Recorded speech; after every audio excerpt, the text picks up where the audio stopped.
প্রতিদিন একঘেয়ে ইফতার ভাজা পোড়া আর ভালো লাগে না। মাঝে মাঝে যদি অন্যরকম একটা আইটেম হয় তাহলে মন্দ কোথায়। সবাইকে আসসালামু আলাইকুম। আজকে আমি দুটো রেসিপি একসঙ্গে। হালিম ঘরে তৈরি ঝটপট খুব সহজে কিভাবে হালিম তৈরি করবেন এবং বাটার নান রুটি। তাহলে চলুন ঝটপট এই রেসিপিটা ইফতার আয়োজনে দারুণ জমবে। এখানে আমি কুসুম গরম পানি নিয়েছি, দিয়ে দিয়েছি ইস্ট এক চামচ চিনি দিয়ে দিলাম, হালকা একটা মিষ্টি থাকে নান রুটিতে, আর লবণ দিয়ে দিলাম। পানিটা দিবেন হিসাব করে, কয়টা নান রুটি তৈরি করবেন। এখন দিয়ে দিলাম আমি আটা অথবা ময়দা দিয়েও করতে পারেন। তো আটা ঘরে থাকলে আটা দিয়েই করবেন। তো সফট একটা ডো তৈরি করে নেব। বাস আমি যেই কয়টা নান রুটি তৈরি করব ওই অনুযায়ী কিন্তু আটা নিয়ে নিয়েছি। এখন আমি 1 ঘন্টার মতো এখানে রেস্টে রেখে দেব, অন্য কাজে আমরা চলে যাব। আর 1 ঘন্টায় দেখবেন ফুলে ডাবল হয়ে যাবে, ইস্ট যদি ভালো থাকে। এখন আমি হালিম তৈরি করার জন্য হালিম প্যাকেট নিয়ে নিব। এই হালিম প্যাকেটে সমস্ত কিছু আছে, ঘর থেকে কোনো মশলা আপনার আর দিতে হবে না, অ্যাড করতেই হবে না। এতটা সহজ হালিম তৈরি। আর হালিম এখন একেবারে যে গরম তা না, ঘরে ইফতার আয়োজনে একদিন অন্তত এই নান রুটি আর হালিম রেসিপি করে ইফতারে খেয়ে দেখুন, মাশাল্লাহ, উফ, অসাধারণ।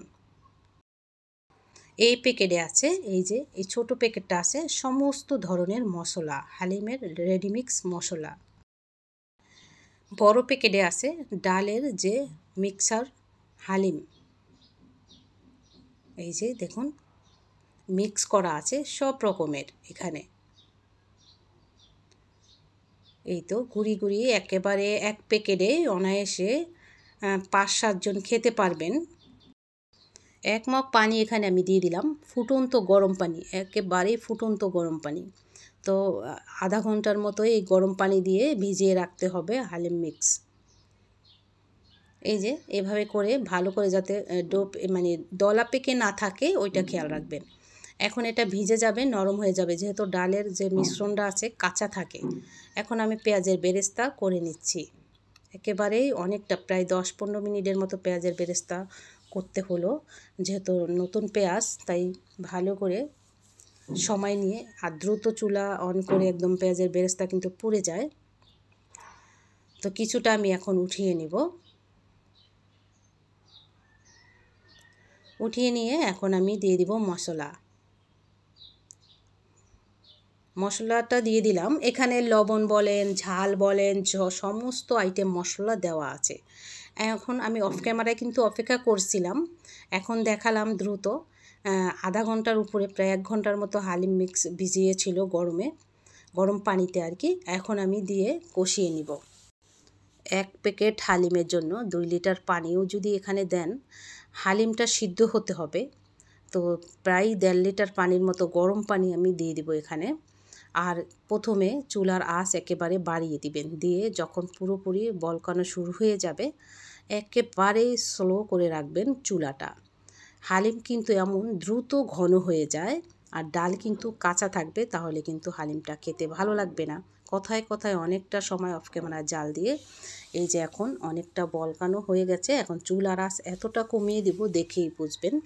দেখুন তাতেই ঘনানো শুরু হয়ে গেছে হালিমের। আবারও বলছি, ডাল কিন্তু কাঁচা থাকে। এই যে দেখুন কি পরিমাণের আমি স্লো করে রাখছি চুলা।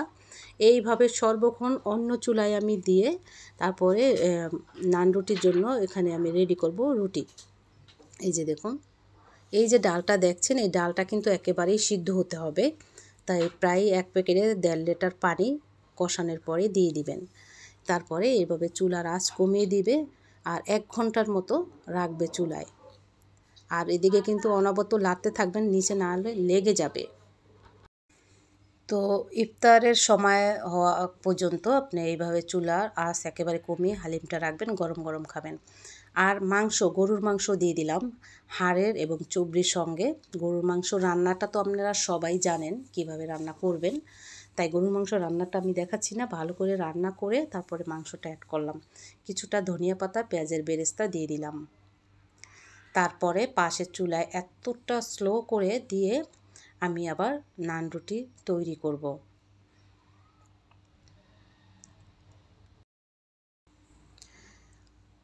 তার মাঝেই দেখুন, বললাম না ডাবল হয়ে যাবে ডো, আর কতটা সফট।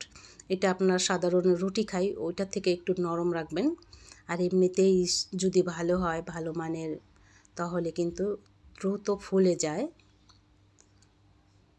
আলতো হাতে একটু আমি ডোটাকে মেখে নিয়ে তারপরে ডো কেটে নিব।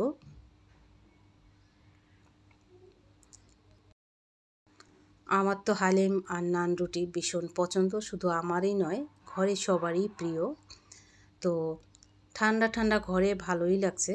তো সত্যি ইফতার আয়োজনে এই হালিম এবং নান রুটি আপনারা একদিন তৈরি করে খেয়ে দেখবেন। ভাজা পোড়া তো প্রতিদিনই হয়।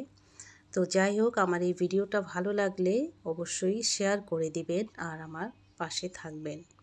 এই যে একটু মোটা করেই এই রুটিটা তৈরি করতে হবে।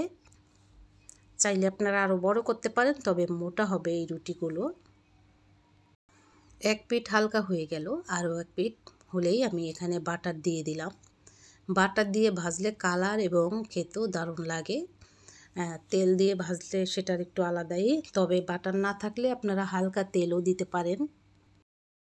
যারা কষ্ট করে সময় নিয়ে ভিডিওটি দেখছেন, অনেক অনেক ভালোবাসা রইল। রমাদান মোবারক সবাইকে। এই তো দেখুন, ফুলে টইটুম্বুর, আর এই রুটিগুলো হয় অনেক সফট। এখন আমি একটু ধনিয়া পাতা ছড়িয়ে ছিটিয়ে দিচ্ছি, তাতে একটু ঘ্রাণ বা ভালো লাগে। একদম পারফেক্ট নান রুটি একেবারে। তো এরকম করে আমি সবগুলো রুটি রেডি করে নিব। দেখুন এইভাবে। তো আরেকটা ভেজে দেখাচ্ছি।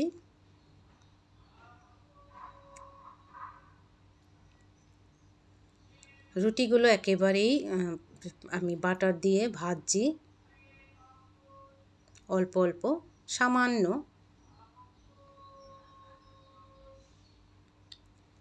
যাই হোক, ইফতারে হঠাৎ করে মনে হলো সত্যি আর কম বেশি সবারই হালিম পছন্দ। তো এরকম করে আমি সবগুলো রুটি রেডি করে নিব। মাশাআল্লাহ, এক পিস রুটি অনায়াসে একজনের যথেষ্ট। তো সবগুলো রুটি আমি এভাবে করে ভেজে ফিরে আসছি। এদিকে তো ইফতারের সময় ঘনিয়ে আসছে। যাই হোক, সবগুলো রুটি মাশাআল্লাহ সুন্দরভাবে ইফতারের আগেই রেডি হয়ে গেল। আর এখন আমি হালিমটা কীরকম হয়েছে, কতটা ঘন, বা এক প্যাকেট হালিম কতটা হালিম হয়েছে দেখুন। রুটিগুলো একেই বলে নান রুটি। এখন আমি হালিম হাঁড়িতে সার্ভ করে নেব। ঘনটা তো দেখলেন, একেবারে এরকমই হবে। আর কিছুটা স্লাইস করে লেবু, পেঁয়াজের বেরেস্তা আর ধনিয়া পাতা দিয়ে ডেকোরেশন করে নিলাম। ঢেকে নিব। ইফতার আয়োজন প্রায়ই ঘনিয়ে আসছে, ইফতারের সময়টা। তো প্রথমে খেজুর মুখে দিয়ে পানি, তারপরে কিছু ফ্রুটস খেয়ে তারপরে হালিম এবং নান রুটি ট্রাই করব। মাশাআল্লাহ, এতটা স্বাদ হয়েছিল এটা, এতটা স্বাদ হয়েছিল যেটা বলার বাইরে। 6 রমজানের ইফতার আয়োজন ছিল। মাশাআল্লাহ দেখুন। তো আমি তো পুরোপুরি রেডি করে নিলাম ইফতারের আজকের। আপনারা অবশ্যই ট্রাই করবেন, অন্যরকম ছিল আজকে। এই তো এক হাঁড়ি হয়েছে, সম্পূর্ণ হাঁড়িটা কিন্তু অনেক বড়। তো এই ফ্রুটস খেয়েছিলাম প্রথমে, খেয়ে দেখুন নান রুটি, এরপরে ইফতার শুরু করলাম। নামাজ পড়ে ফ্রুটস খেয়ে নামাজ পড়ে এসে হালিম খাওয়া শুরু। সবাই ভালো থাকবেন। আসসালামু আলাইকুম, আল্লাহ হাফেজ।